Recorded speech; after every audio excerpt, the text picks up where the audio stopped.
उत्तर प्रदेश के एक छोटे से गांव में 18 साल का एक लड़का रहता था, अमित। उसका घर बहुत छोटा था। मिट्टी की दीवारें, टपकती हुई छत और एक छोटा सा आंगन। अमित के पिताजी दूसरों के खेतों में मजदूरी करते थे। सुबह सूरज निकलने से पहले ही वो खेत में चले जाते और शाम ढलने के बाद थके हुए लौटते। उसकी माँ गांव के बड़े घरों में झाड़ू पोंछा और बर्तन साफ करने का काम करती थी। घर की हालत इतनी कमजोर थी कि कई बार रात को सिर्फ सूखी रोटी और नमक से ही पेट भरना पड़ता था। लेकिन अमित की आंखों में भूख नहीं, सपने थे। अमित सरकारी स्कूल में पढ़ता था। वो पढ़ाई में तेज था, लेकिन उसके फटे जूते, साधारण कपड़े और पुराना बैग देखकर कुछ बच्चे उसका मजाक उड़ाते थे। अरे देखो, चाय वाले का बेटा आया है, तेरे घर में तो बिजली भी नहीं होगी। ये बातें अमित के दिल में तीर की तरह चुभती थीं। कभी कभी वो घर आकर रोता था, लेकिन उसकी माँ उसके सिर पर हाथ रखकर कहती, बेटा, गरीब होना गुनाह नहीं है, लेकिन हार मान लेना गुनाह है। ये शब्द अमित के दिल में आग जला देते थे।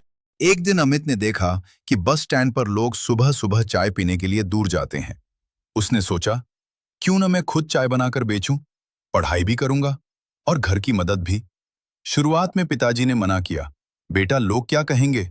अमित मुस्कुराया, लोग तो आज भी हंसते हैं पिताजी, कल तालियां बजाएंगे। अगले ही दिन उसने 200 रुपए उधार लेकर एक छोटी सी केतली, गिलास और चूल्हा खरीदा। सुबह 5 बजे उठकर वो चाय बनाता और बस स्टैंड पर बेचने चला जाता। शुरुआत आसान नहीं थी। कुछ लोग कहते, अरे ये तो बच्चा है। कुछ लोग चाय पीकर पैसे देने में आनाकानी करते। लेकिन अमित ने हार नहीं मानी। वो हर दिन नई मेहनत करता, चाय में अदरक और इलायची डालता, मुस्कुराकर ग्राहकों का स्वागत करता। धीरे धीरे उसकी चाय मशहूर होने लगी। लोग कहने लगे, बस स्टैंड वाली अमित की चाय ही पिएंगे। सुबह चाय बेचकर वो सीधे स्कूल जाता। रात को घर आकर लालटेन की रोशनी में पढ़ाई करता। कभी थकान होती, कभी नींद आती, लेकिन उसे माँ के शब्द याद आते, हार मत मानना।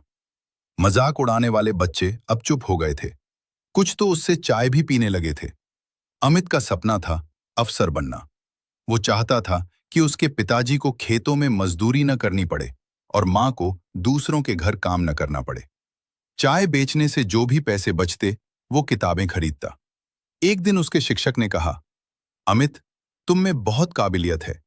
अगर ऐसे ही मेहनत की तो तुम बहुत आगे जाओगे। ये सुनकर अमित की आंखों में चमक आ गई। 12वीं की परीक्षा में अमित ने पूरे जिले में टॉप किया। जो बच्चे कभी उसका मजाक उड़ाते थे, आज वही उसके साथ फोटो खिंचवा रहे थे।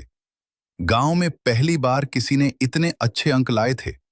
उसकी मेहनत देखकर एक समाज सेवी संस्था ने उसकी आगे की पढ़ाई का खर्च उठाने का फैसला किया।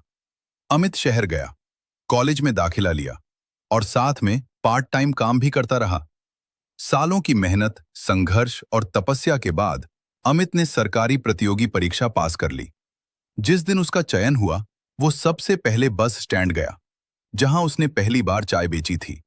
उसने वही पुरानी जगह देखी और मुस्कुराया। फिर घर जाकर पिताजी के हाथों में नियुक्ति पत्र रखा। पिताजी की आंखों से आंसू बहने लगे। मां ने उसे गले लगा लिया। आज वही लोग जो कभी कहते थे, चाय वाले का बेटा, अब कहते थे, देखो, मेहनत वाले का बेटा।